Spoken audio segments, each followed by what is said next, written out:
Muy buenas tardes con todos. Muchísimas gracias por acompañarnos el día de hoy en este webinar con Ohio State y Moritz College of Law.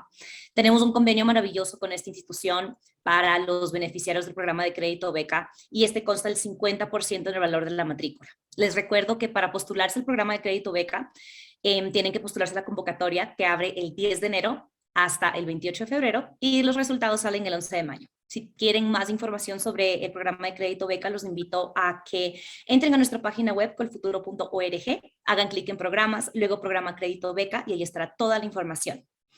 Hoy, el día de hoy, tenemos a Tra Pham, tenemos a la profesora Cook y tenemos a Natalia Gallego, que es una estudiante colombiana que fue beneficiaria de Colfuturo y estudió en Moritz College of Law. Entonces tenemos una presentación muy interesante para ustedes el día de hoy. Mientras la presentación corre, si tienen cualquier pregunta, por favor las dirigen en el chat y con mucho gusto contestaremos todas las preguntas al finalizar. Professor Cook, thank you so much for being here today. Thank you, Tra, and thank you, Natalia. It's an honor to have you here today, and the floor is yours, Professor Cook. Please continue with your presentation. Okay, thank you. Share the screen. Okay, my name is Professor Cook, and I have been teaching at Moritz College of Law for the last 22 years. I am a clinical professor of trial advocacy, and I teach the civil clinic. So I teach students how to practice law, and I supervise their work on cases. I have also taught legal writing, I have taught evidence, I've taught a couple other different classes over the years, but predominantly what I do is I coach our mock trial teams and I teach the civil clinic. So today I'm going to talk about the curricula, the culture, and some study methods for US law schools. So the overview is, I'll talk a little bit about the curriculum and its sources. I'll talk about law school classroom culture, and I'll give you a little bit of a summary of law school studying processes or suggestions for you. So first of all is the curriculum. And in the US is based on a common law system. And what that means is basically you study cases. Those cases are judicial opinions, cases that judges have decided, usually in appellate cases. And we use those opinions to learn about what the law is. It's not just memorizing this and that about the law. It's really reading those cases and applying them and learning to think like a lawyer.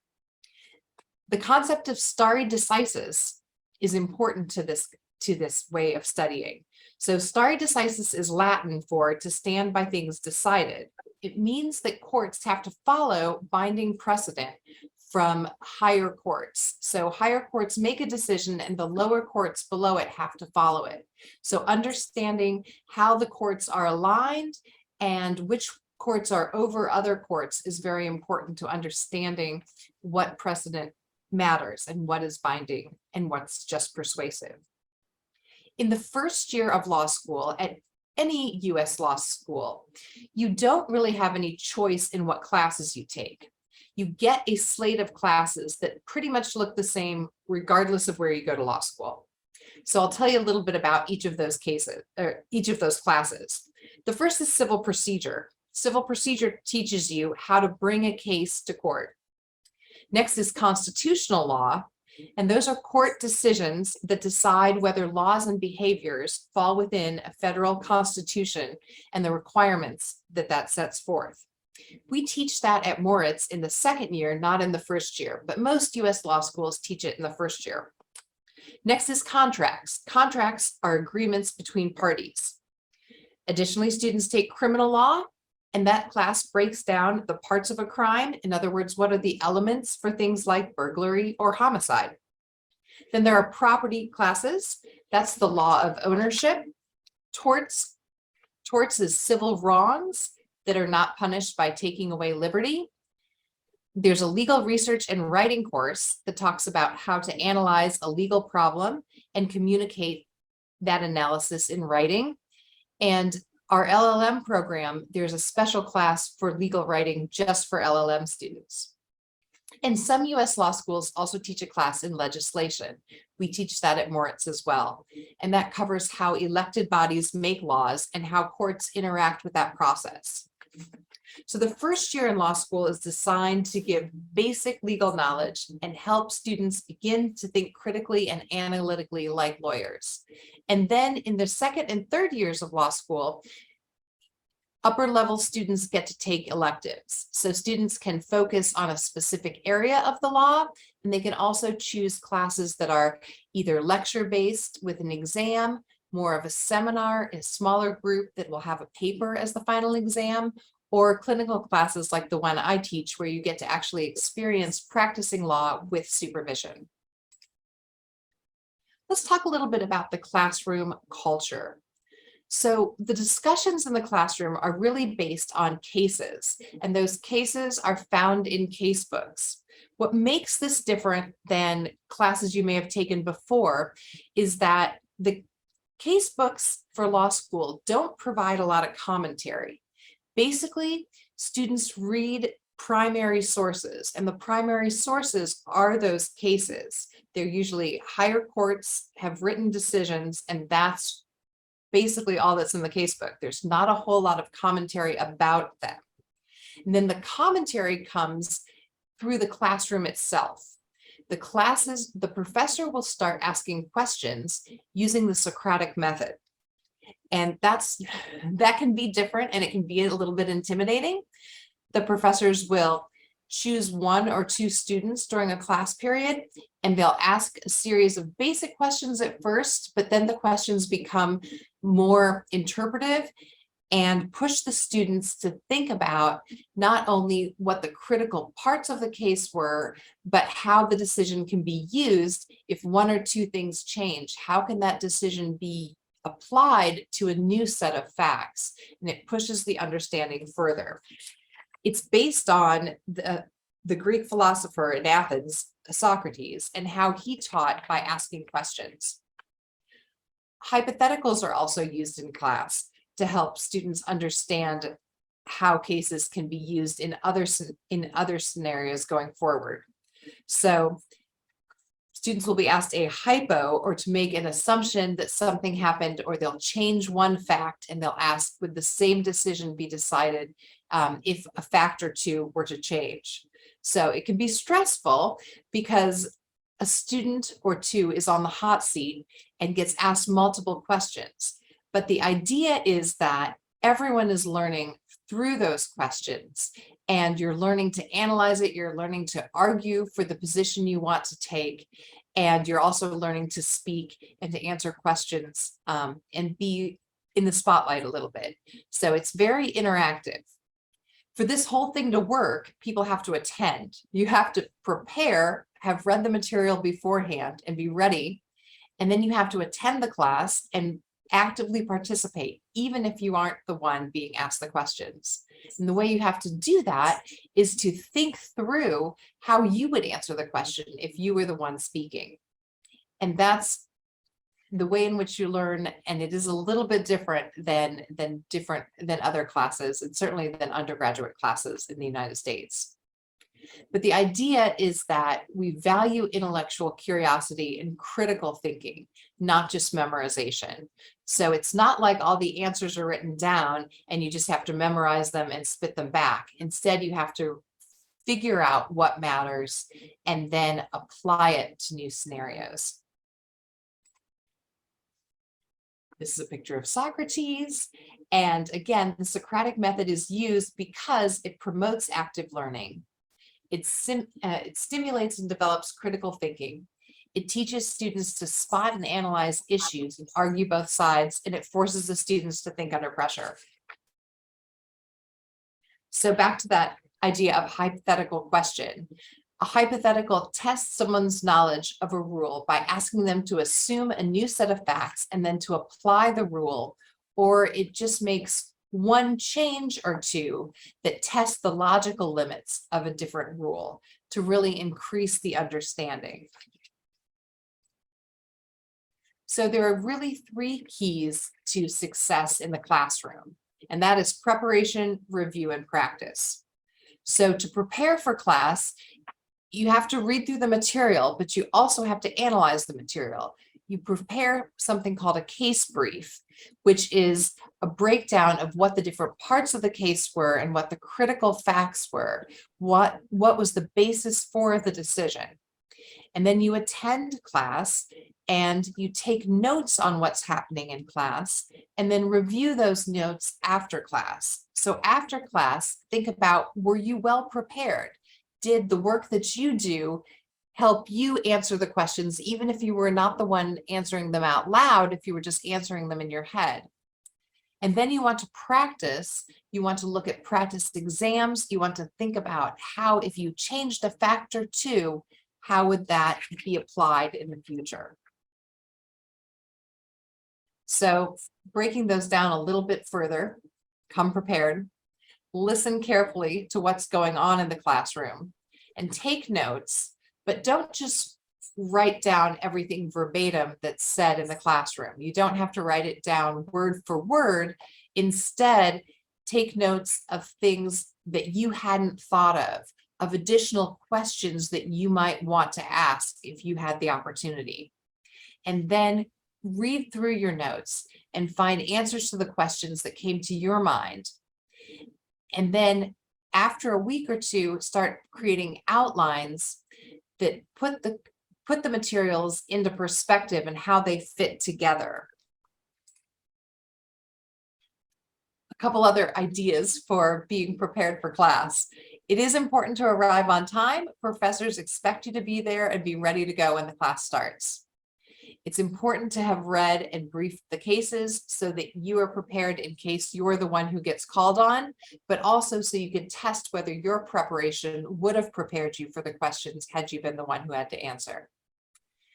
And then at the end of the cases, while I said there's not a whole lot of commentary, sometimes there's some notes or some additional questions. So you should read through those questions in your preparation and think about how you would answer them. And then if questions come to your own mind as you read the case, jot those down and then see if you can answer them by the end of class. And if not, that's a good time to maybe go see your professor, talk to them in their office hours, or ask if there's something else that you might be missing. And if you have additional questions, go see your professors, because your professors really do care about the students and care about making sure that the students learn not only the individual material, but how it fits together. So some additional tips that I think I've already mentioned somewhat is the idea of active listening. So when someone else is answering a question, think, how would you have answered that question if you had had to speak in class? So listen to not only the answers the students give, but think about the questions the professors are asking. Why were they asking those questions? What was important about that? Listen to the different kinds of questions that are asked. Are they mostly factual based? No, some of them are going to be about facts, but some of them are going to be about procedure, and some of them are going to be about the analysis itself. Think about what makes a difference in the way the court came out. Was it a fact? And if so, what fact was it? And how, if one of those facts changed, would that affect the outcome? And then listen for what the professor emphasizes and how they tie it together with the other cases that you've studied and the other topics covered in the class. So when you're thinking about how to take notes, think about whether you should take them by hand or with a laptop. Sometimes if you have a laptop up, it's easy to be distracted, and you definitely want to be focused. So sometimes taking handwritten notes on your own briefs can even be a better way to learn. It is important not to just transcribe what's said. If you're busy writing down everything that the professor says or every answer that's given in class, you're not thinking about the material. It's better to be fully present and participating, thinking about the material, and then summarizing your notes after class. To do that, it helps if you use your own words. What words would you have chosen? Not just the words straight out of the mouth of the professor or your fellow students. And then always be thinking about what questions did you have that weren't answered in class, and think about whether that's something you want to go see a professor about. You aren't allowed to record classes on your own, meaning you can't take your phone and just record it on your own. But lots of classes, the professor will record them on Zoom or some other platform, and they'll post them online on, we use something called Carmen through OSU, and it has many of the recorded classes on it. So that could be a good way to go back when you're creating your outlines and making sure that you got everything. It also is another reason why you don't have to write down everything that is said in the classroom. Your goal is to learn the material and to take notes on what is important for that. So then when the class is done, you want to make sure you review your notes. You want to emphasize the key takeaway points, and then you want to find answers to your questions that remain. Sometimes you might want to reread the cases that you read for class, but it also helps to form study groups. Often groups of 2 or 3 students will work together and to go over their notes and help create an outline. There are also horn books, which are secondary sources that discuss different areas of the law, say, for example, in torts. So you can find other books that help analyze the cases that you've read or the points of law, and can help you see the forest for the trees, figure out how it all fits together. And then don't forget the possibility of going to see your professors in office hours. We really do like it when people come and talk to us in our office hours. Every professor will list when their office hours are. They're usually at a set time each week, and people can come into their office. And some professors also will offer office hours over Zoom. So if it's hard for you to get into the professor's office, you can set up a time to meet with them over Zoom. And also, certainly at Moritz, most professors are more than happy if somebody emails them and wants a time outside of scheduled office hours. They're willing to set up an appointment to meet with you as well. And then when you're done and getting ready for your exams, you want to go back through your notes and create an outline for the course. One good way to do that is to look at the syllabus and see how the professor organized the topics for the class, or another good way to do that is to look at the table of contents for the book, and that'll help you see how the different cases fit together to make certain legal points. So here's a couple other things about US courses. Every one of our courses will have a syllabus. It'll set forth what the materials are, what sort of the rules of engagement are for the class, and it will describe what the different class sessions will cover and the readings that you're supposed to have read for each class. Then additionally at Moritz, we have online materials. So every course has a Carmen page where you can go and you can find the syllabus, you can find links to readings or other suggested readings. And some of those online materials will require that you answer questions or engage with the professor or your classmates on certain questions as well. So it's always important to look at both the paper copy and the online materials for the course. Then let's talk a little bit about exams. Nobody wants to think about exams, certainly not in advance, but just a couple of things that are a little bit different about law school. In law school, most classes have one exam at the end of the semester and not a lot of other work that gets graded throughout the semester. So a lot of law school classes are riding on one single exam. Sometimes there are a couple of small written assignments before the final exam, but in many of them, it's just the final exam. So it does put a lot of pressure to do well on that final exam. Let's talk a little bit about the form of exams. So sometimes exams in law school classes are written. They're usually written exams.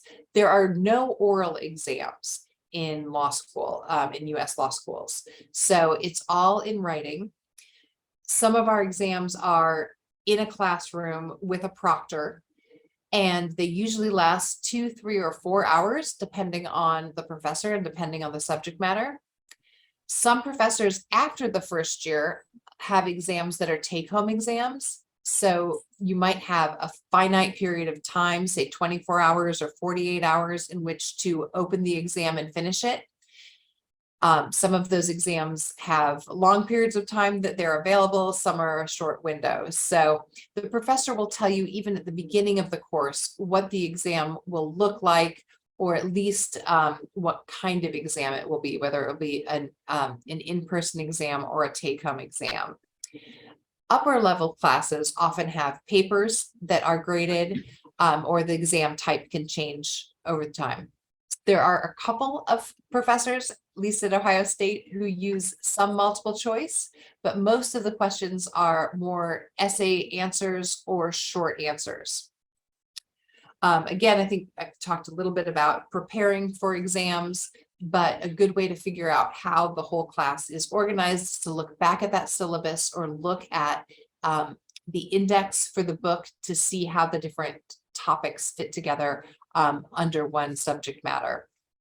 And then work with study groups, think about answering questions. And also many professors have old exams that you can use.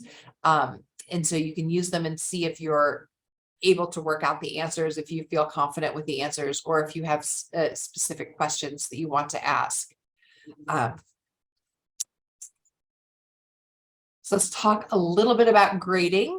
As I already said, most classes are graded with only one exam at the end of the semester. JD students are graded on a curve. And that means that a small number get A's, most students get B's, and a small number get C's. At Moritz, LLM students are not graded on a curve. And that's true probably at most schools, but if you're looking at different schools, that might be something that you want to ask. How are LLM students graded? The one exception to that is at Moritz, some students, after they finish their LLM program, they want to transfer to our JD program and finish out a full JD. And if they're going to want to transfer to the JD program, they do have to actually be graded on the curve for those classes as well. But for the most part, LLM students are graded on individual performance and not against one another, which is kind of nice. So here's kind of what the curve would look like. For the JD grading curve, the majority of students get B's. They're in the middle, that's the big hump. And then a smaller number get A's and a smaller number get C's. So let's just talk about what law school is good at and where there are some challenges. So law school is really wonderful for your intellectual well-being. It's also good for your occupational well-being. We have good resources, meaning that we have career services offices that help you learn and explore what you can do with your degree. Your professors are really invested in your success, and they will help mentor you and help open doors for you. Most schools that you attend will have good resources for physical health. I recommend that you use them. Keeping active helps you relax, it helps you think, it helps you reduce stress. Sometimes you have to venture out of the building. Certainly at our law school, you have to go across campus a little bit to access those resources, but that's part of the package of your education, and you can use the facilities on OSU's larger campus, and they're really great. Let's talk a little bit about emotional and mental health. Law school is famous for being really hard on people's emotions and mental health. It is stressful. The hours alone are tough, and some students feel a lot of pressure. Clearly, we accept only the top students, and then if we grade on a curve, not everyone who's gotten A's all the way along can get an A if you're going to curve that. So it can be stressful, but I will say that certainly since when I went to law school, the law schools keep investing more and more in resources to help our students have some assistance with mental health concerns, and we're really invested in the emotional well-being of the students.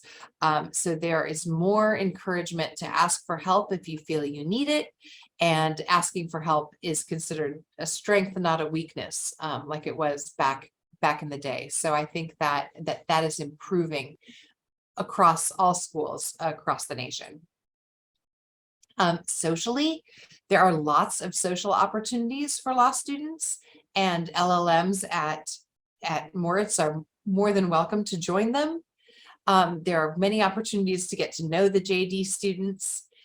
Sometimes I think LLM students need to reach out to JD students, and JD students can be overwhelmed and juggling too many things sometimes, but it's really great when those friendships are formed, and there are many groups at law schools across the country that allow students to join and have social interactions outside of the classroom. Spiritual issues, spiritual means different things to different people, but I think it's an important part of everyone's whole, and different schools have different resources for that. Financial, I think the schools all recognize that everyone who's in law school has made financial sacrifices to get there, and that their families have also made sacrifices for them. And that's true for most law students. It can be stressful at times, but there are counselors who help with the financial piece, and people are in tune with the fact that holding the financial costs down is really important. Our online resources have really helped with that in that way, and are really trying to reduce some of the costs of certainly of books and things along those lines as well. And finally, just environmental well-being. Law school is a new environment, and there's a lot to adjust to, but I think there's a good way for students to engage with one another and to share their stories and make new friends. And law school can be a great time to, increase your social network, and as well as stretch your intellectual capacities. So that's all I have on the culture. Thank you so much, Professor Cook. Natalia, I know that you had a little bit of information as an alum from Moritz College of Law, and as an international student. So if you would like to share a little bit about your experience, that would be wonderful. And then Troc can follow up with her presentation. Perfect. Thank you so much, Bianca. Professor Cook, your presentation was just very good for me to freshen up all these memories. I actually had a lot of those tips given to me, and I think that it's very good that we can be prepared before going to a foreign law school with all this information, because as you explained, I had a lot of outlines of a lot of reading exams. So I was very happy to hear every explanation of it. So for my short presentation, I'm just gonna divide it into 5 really short sections. The first one is going to be about my experience in Moritz, and how did I get there, where did I find out about the program, and how it was the process of applying and getting everything done, so that maybe this is helpful for those students that are planning on attending Moritz in the near future. I'll then talk about something related to the living expenses. Then I'll refer to social life and my experience with the social life. And then I'll cover just my own perspective of the academic life, because as I told you, Professor Cook really gave us the whole explanation on how this works, but maybe some of the things that I personally did and I recommend from the program. And I'll close with just a follow-up on opportunities that that I know are available for LLM students in the US and in Colombia, for instance, as I'm back in Colombia. So my experience with OSU, I was working at a law firm, and I was working in international trade and customs, and I was planning on transferring into a more dispute resolution focused area. So my research was very simple. I was looking for the best program in dispute resolution, and I wanted to do my LLM in the US. So up until now, and for the last maybe 5 years, I've seen that OSU is top in this dispute resolution program, and I applied there hoping to get in touch with these great academics. My professors in dispute resolution were incredible academic scholars that gave me with like great ideas on how I could exploit that part of law. And I really wanted to focus on how to be a lawyer that solves conflicts. And that's definitely what I took from Moritz. Now I am in the litigation, arbitration, and insolvency practice at my law firm. So I do have to be in touch with a lot of the things that I had the chance to study in my master's. And I had a concentration in business law and in dispute resolution. So it was just perfect for me when I saw that program, when I saw the opportunity to not only focus on corporate law, but also in dispute resolution. So all of these opportunities that Ohio State offers were the ones that draw me into applying, and that I was gladly accepted and got to meet all these amazing scholars that I only read the resumes online. So I guess that's part of what I would advise. OSU is one of the top ranked universities in the US as well, and here in Colombia, it's well known, and it's getting a lot of force in my field, for example, which are law firms. And I do believe that that it's a great opportunity to have a look to these rankings and stuff, but not only to that, but to the professors that give this ranking to OSU and to Moritz. So first, about living expenses, I had a chance to like talk a lot about this with my fellow LLM students. I had a very diverse group of people that were studying with me. I had classmates from China, from Germany, fellow Colombians as well, Mexicans, Spaniards. So all of them had different approaches on how the living expenses should be handled. And most of my fellow LLM students were living nearby campus in the campus in residencies that are very affordable in comparison to other cities.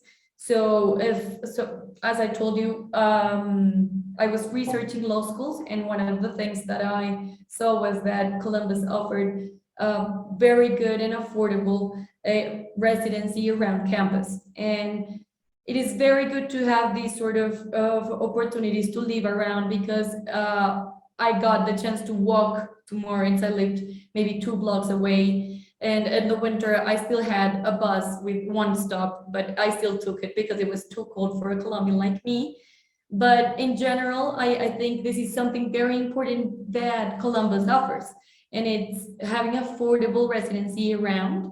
And overall, OSU has also very good student housing that is available for LLM students as well. So I had a few of my classmates that lived in the residencies of the campus, and which were very good as well. They were cheaper than maybe other residencies, and the application process was very easy. So in general terms, and in comparison to other cities in the US, I think Columbus offers very good and affordable residencies. In fact, I was very surprised because my building had a lot of things, like a lot of perks, which I was not used to in Colombia. So for example, they offered breakfast at the lobby. So I would go out maybe in a rush running to class, and there was cereal, there was coffee around. So their peers are living in these residences that are built for students. And that is something that I would recommend looking into, because as a student, these kind of perks are very useful. For my building also had study rooms in the lobby, and they had some other perks like a pool and stuff. And this was a very affordable residency, which I thought when I was reviewing other cities, it was like super cheap in comparison to maybe Washington or New York, of course, or even smaller cities as Malibu and I don't know. But I was looking into all of this, and the cheapest one and the most affordable one was Columbus. And it still is, because I recently saw that there was like this ranking, and Columbus is very affordable and is very good for students because, of course, OSU, it's a big part of what Columbus is. So transportation, I was surprised that my OSU Buck ID, I could access the bus. This is not something that I knew. I was planning on maybe paying $1.50, which was probably what it cost to get on the bus, but transportation is included with the OSU Book ID, so that was great for me. I would travel around Columbus with this with my Book ID, and the bus goes from downtown up to OSU and even further, so that's great for students like us. And in general terms, I think I found very affordable places to live a very exciting life. So there were great restaurants around campus. There were great places to go and party. And I know that this is important because it's part of what we want to do when we go to a foreign country. So all of this was important. And I think that it gives us an edge when we're studying in OSU, because I had the chance to go to very local places with very reasonable prices to try food from many different countries, and as an LLM students with different classmates from all around the world. This was also useful because we went to a Mexican place, and then our Mexican classmate would tell us everything about their culture and how the tacos were not similar to what we were expecting. So, you know, that's very good, and I really think that this is also a perk of living in Columbus, the affordable things around campus and in downtown Columbus. I would say that some of the things that maybe struck me a little bit when I got there were maybe the cost of the books, which sometimes we don't know because we are maybe used to different prices. In Colombia, a book may be $40 new. Well, when you go to the US, you have to pay $200, $250. So I had the chance to arrive there early to Columbus, and I got the chance to go to a bookstore to look for used books. And this was a very good option for me. But this is not something that many people know. And I think this is an expense that it's worth it, because when you're going to class, it's good to have your book there, to review the cases, to highlight what you want, but you cannot do it if maybe you are just not buying a book that is $200, $250. So it's important to take into account that expense when going to the masters. And I would say that one of the things that was very, very good was the health insurance, which it's something that worried me a little bit, because I was thinking maybe if I broke a leg, it's going to be a hospital bill of thousands and thousands of dollars, because it's what we hear from Colombia.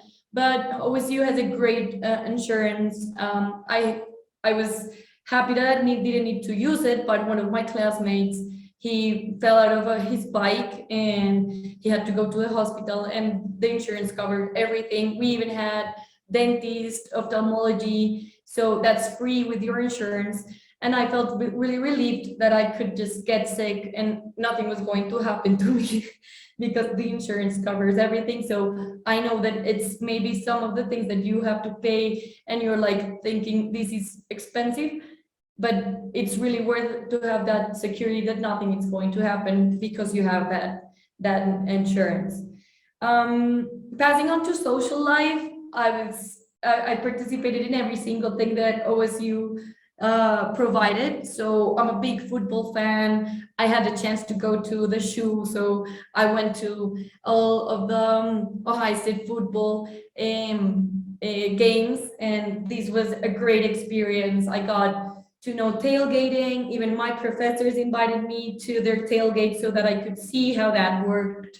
And it was, of course, a cultural experience because this is very American, and all the cultural things around football are very, very exciting.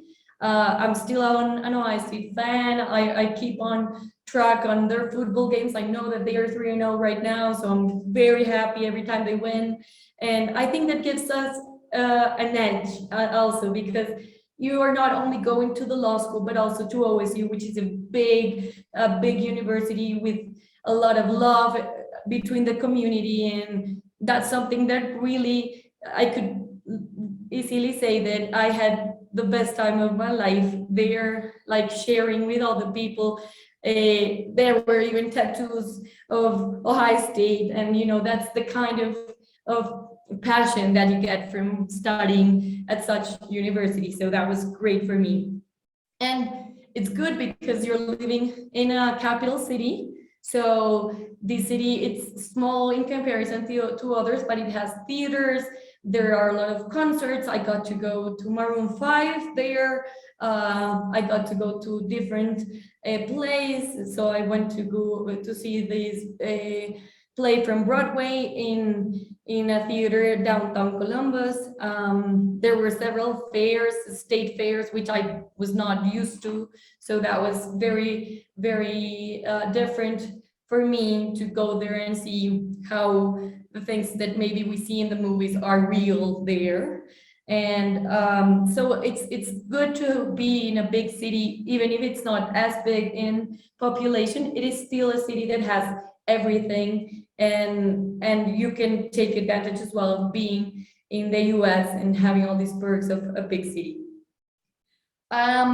So also in law school there was a day that was called bar review. So every Thursday the students, LLM and JDs, would go out to a specific bar, and then that was a chance just to mingle and to share with others, and we'll get to know all the bars in Columbus. And it was very fun. It was an opportunity to share with JD students, and there was also a lot of LLM students that were there also to take advantage of that sort of experience, which I think it's very good as well. It's as important as the bar review, the real bar review, because it's like the motivation of your week. So that Thursday you were like, okay, now I can go grab a beer and then just relax a little bit. I'll study the other 6 days. Great, there were great restaurants as well. So as I told you, the living expenses, there are many different options. There's a street that's High Street, and walking through High Street, you could find everything from any cuisine. So I really also recommend that giving an opportunity to experience the different culinary options there. That's part of the social life, I guess. And I have to say that in general terms, the social life, I felt very safe, because there's police from campus and there's the police of the city. But I knew that if I was in trouble or anything, I had the number of the police of campus in my phone, and I could call them and they would pick me up and take me home if I was feeling unsafe. There were a lot of police around even at night. So I also think that walking through High Street and around campus was very easy, because I never felt like anything was going to happen due to everyone around.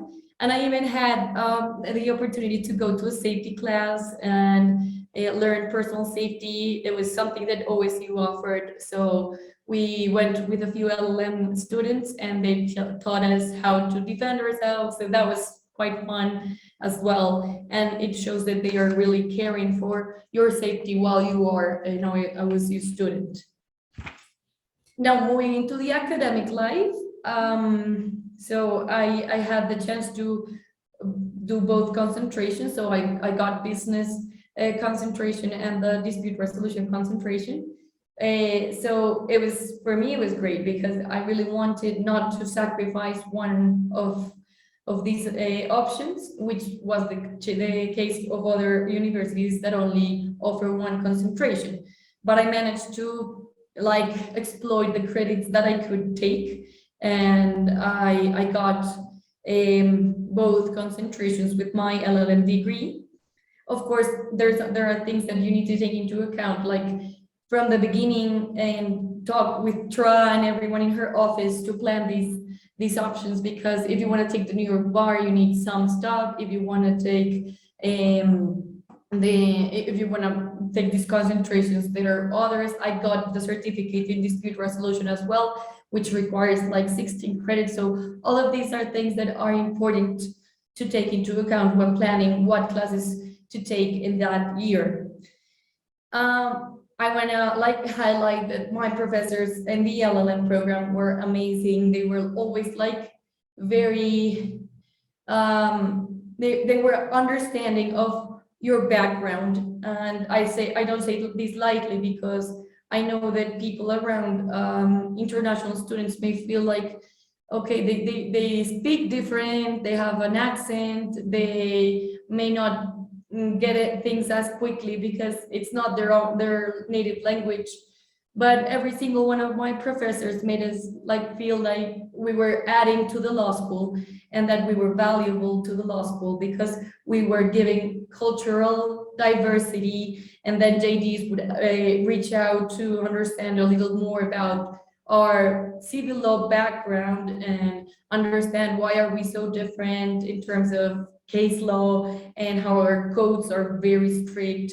So that is something that I really appreciate. I actually gave my speech, the speech in the graduation.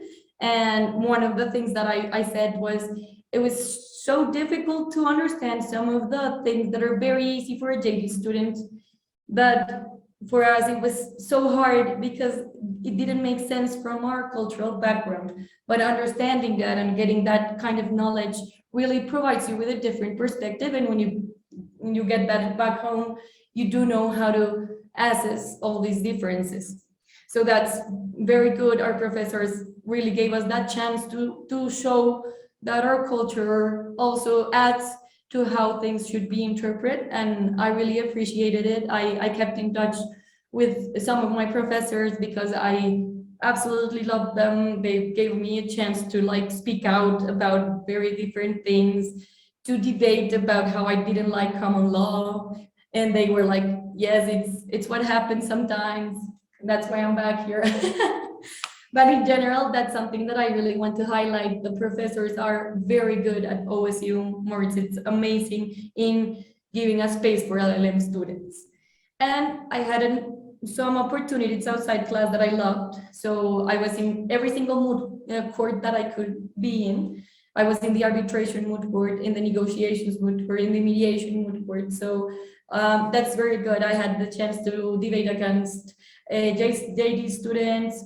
I got the chance to travel with my LLM classmates to Washington to represent Moritz, and it was amazing. Moritz paid for all as well, so that was very good as well. So this is also a chance that we have as LLM students to take advantage of the activities that are often for JD students. We have that chance in the LLM program as well. You can be a part of journals. I was not, but one of my LLM classmates was part of the dispute resolution journal. And it's very good because she got the chance to review all of these articles, and the OSU journal, it's also the best dispute resolution journal in the US, or it was when I was attending Moritz. And I think that also there were several spaces and guests from different law schools around the US coming to give speeches, and there were also opportunities to engage in things that were relevant to you. So I went to almost every single speech about dispute resolution, and it was very good to have those opportunities outside class to reach out to other professionals in this area. And in general, I really had the opportunity to engage with dispute resolution, and I was part of the mediation clinic. So I went downtown. I was a mediator in Columbus for cases, real cases. So all of this gave me a lot of also like a practical training, and it was great for me like to be engaged with cases in the US as well, and attending courts and speaking to judges and everything. And I think that's an opportunity that I didn't see in any other program in other schools. So to close this, and I think I may have passed my time, but I'm just gonna close with the opportunities that I see, and to tell you a little bit about the LLM students that studied with me. So one of them is working in Washington in Deckard LLP. She got a job offer after being an intern for about 3 or 4 months, and she stayed there since graduation and up until now. She got the OPT to work there, and now she managed to stay there with this entity. I have another LLM student that also stayed there, but working for an immigration law firm, and they manage a lot of cases for immigrants, Spanish speakers. So our background from a country that speaks Spanish was very useful for that law firm. And there was another one that stayed in EY for a while, so that's an option to stay there. The rest of us, like, we came back to our countries while I am working at a law firm, and many of my fellow classmates are working at law firms as Freshfields in Madrid, Cuatro Casas as well in Madrid. I have another friend that is working at an enterprise here, and I work as well in my law firm. I work as well with one OSU alumni. So he and I, we connected after, because we didn't go together to OSU. He was 2 years before me there, but when we came back, we connected, and we're friends through Moritz as well.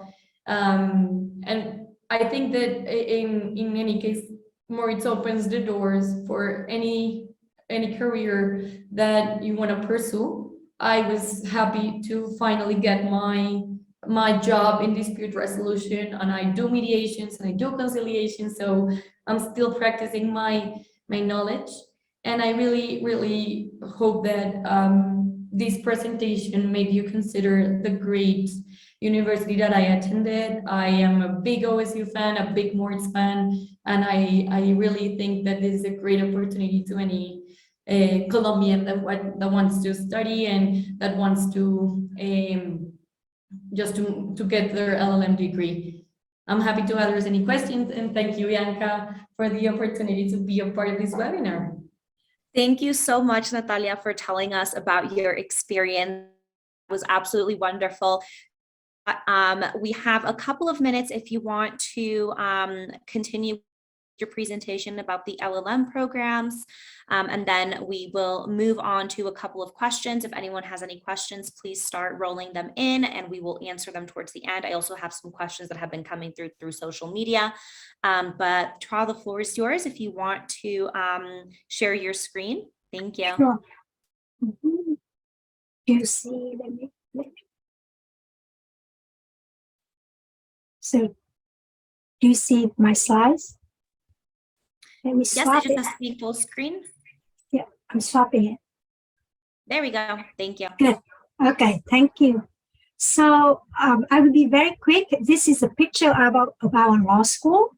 It looks like I was told when I joined Moritz last year that this was designed to be like a boat with a forward looking front, and that reflects our mission. The mission of the law school is to create forward-thinking curriculum and future-looking opportunities for the law school students. I would want to summarize a few points why international students as well as domestic students have selected Moritz to be their law school. we are a very highly ranked law school in the country. We are number one in the state of Ohio and top 30 law school in the US. We have number one ADR program, as Natalia has mentioned, thanks to our expert faculty in cross-cutting areas of law. Besides the curriculum and the faculty, the law school also offers a lot of unique networking and career professional developments for LLM students. In terms of the social life and the environment at the law school, you would be part of our 7,000 international student body at OSU, and the law school is located right in the heart of OSU and right across the student building, the student organization center. So you will be able to meet and mingle with a lot of domestic and international students. At the law school, we always have introduce and organize a networking event for JDs and LLM. We call it the JD LLM Buddy. So you will be able to make friends with JD programs from the get-go. And we always receive very, very positive feedback about this program because this JDs and LLM connection created a long-standing relationship for all of our students in many years after the graduation. Besides the mentoring and support from the from the JD students, we also assign LLM students with faculty and practitioners mentor in a mentoring program. So you will be connected with a faculty member and a practitioner who is either our alum or friend of the law school to help you navigate the job market in the US in terms of giving you advice how to prepare for interviews, how to do mock interviews, and how to do networking, etc. Now I would cover very quickly about our LLM curriculum. Our curriculum is very flexible and customizable. You will be required to complete a minimum of 24 credits, but most of our LLM students take up to 30 credits within 2 semesters. And the reason is at Moritz, thanks to the fee structure, you will pay the same tuition each semester for either 8 credits up to 17. So sometimes, basically, you pay the price of 8 credits, but for a higher number of credits. So students take advantage of this to sign up for more classes, to take advantage of the opportunities, the academic opportunities that Natalia mentioned, that is taking all the experiential learning credits or courses at Moritz. So the curriculum, you will be taking around a few LLM-only classes. There are only 4 of them, but the rest will be a mixed LLM JD. So you will be sitting in classes together with JD students. So you will be subject to the same expectations and requirements as Professor Cook explained in her presentation. And that would really, in my opinion, I was an LLM student before, and I took I did an LLM program in the US before. That was the most rewarding experience when you study together with JDs, and you will be trained really to in the same way as the JDs will be trained here in the law school. So in addition to the doctrinal courses like seminars and lectures, you will be able to register for experiential courses as well, including the mediation clinic, the legislation clinic, the public interest and government externship, which means that you will go off campus and work for a real employer in the city and earn academic credits for them. So you will earn academic credits, but you will also earn real experience that you can claim in your resume for later when you apply for OPT jobs. That will be one of your additional experience in addition to the experience you earned already in Colombia. There's also the international arbitration moot court competitions that Natalia mentioned, and I accompanied the team last year to Washington, D.C., and students really enjoyed it because Moritz paid for everything, and you would be there not only to practice your lawyering skills, but you also be networking with LLM students from all over the US schools. So, and you will also have the chance to network with the arbitrators and the judges who are lawyers and other professionals in the Washington, D.C. area. So this is a very unique opportunity that we always encourage our LLM students to take advantage of. And last but not least, we have very extensive set of bar exam courses. So unlike many other law schools, LLM students would have access to a more limited group of bar exam courses. But here at Moritz, we open up the 1L classes, which are mostly bar exam courses to LLM students. So you have a very wide choice of bar exam courses that will allow you to meet the bar exam eligibility requirements for not only the New York bar, but also for other jurisdictions like Ohio, Washington, D.C., Maryland, etc. And the one extra additional perk is that at the end of your program, you will receive a free bar prep course. This commercial bar prep course costs around $2,000, but Moritz has decided to subsidize this bar prep course in order to enable everybody equal access to this course to be able to succeed in the bar exam. And I think this is a really incredible, I could say generous offering from Moritz.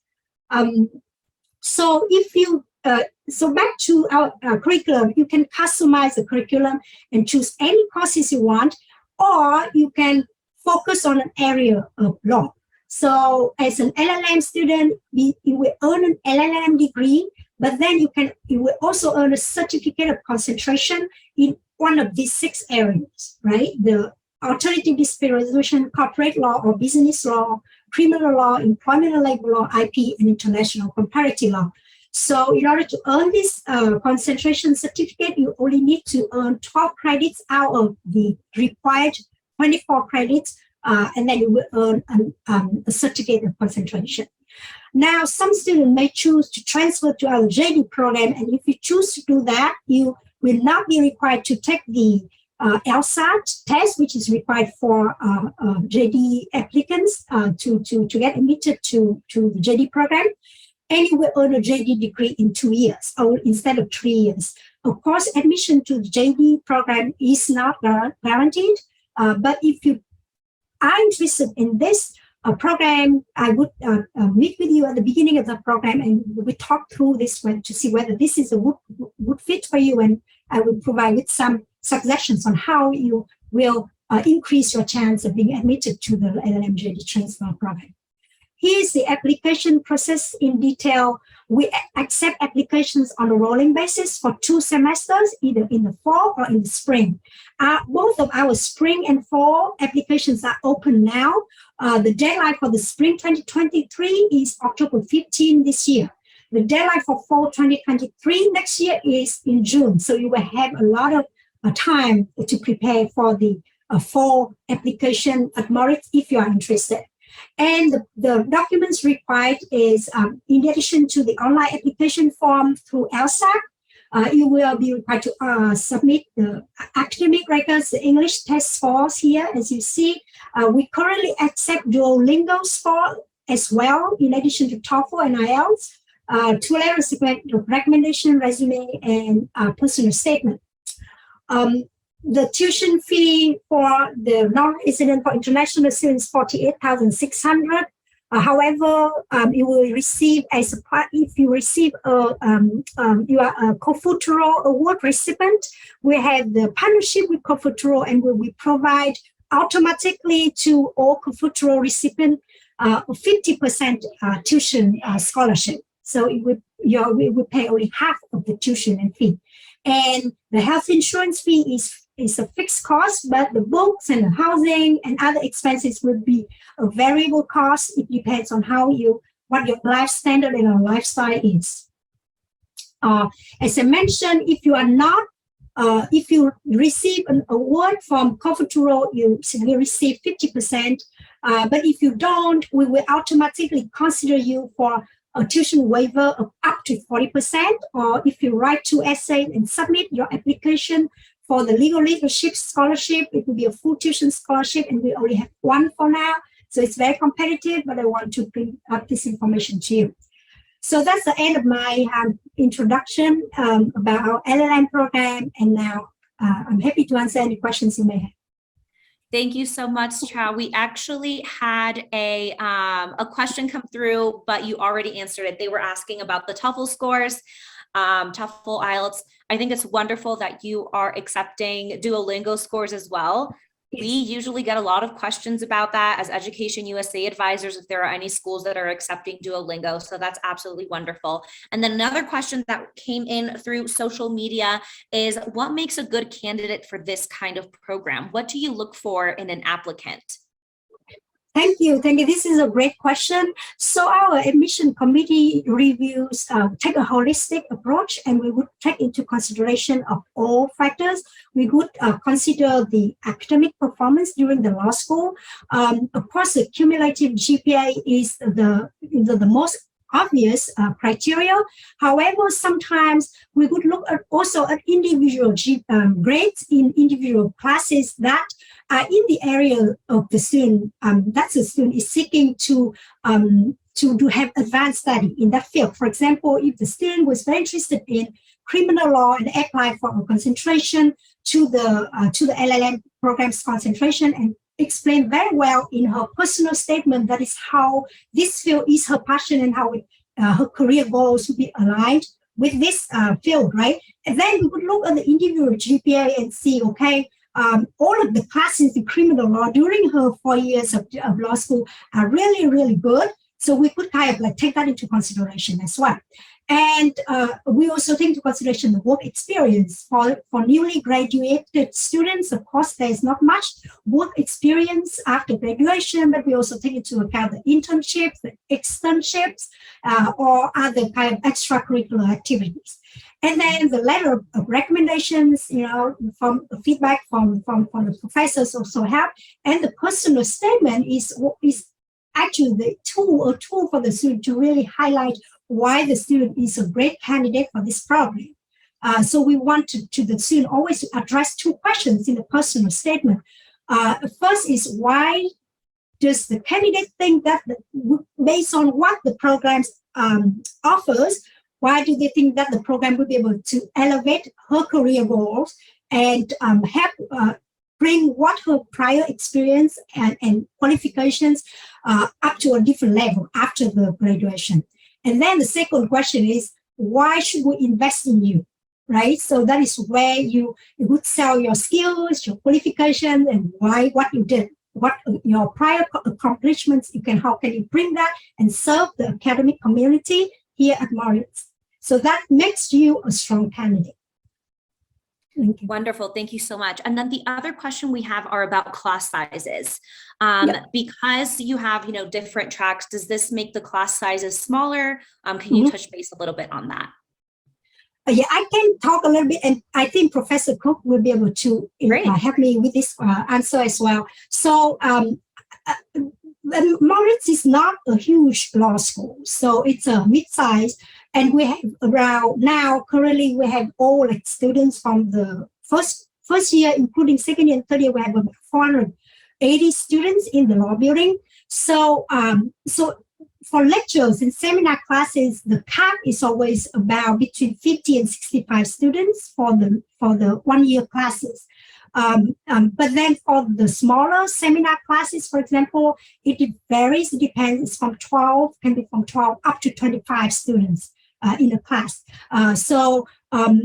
Seminars and also experiential learning classes, we cannot have a big group because we have to have really hands-on support and interaction with the students. So for clinics, for example, they would limit it to 12 students or even 10. For externship, also only 1,000 in the program. That's my experience. And Professor Cook, can you add more?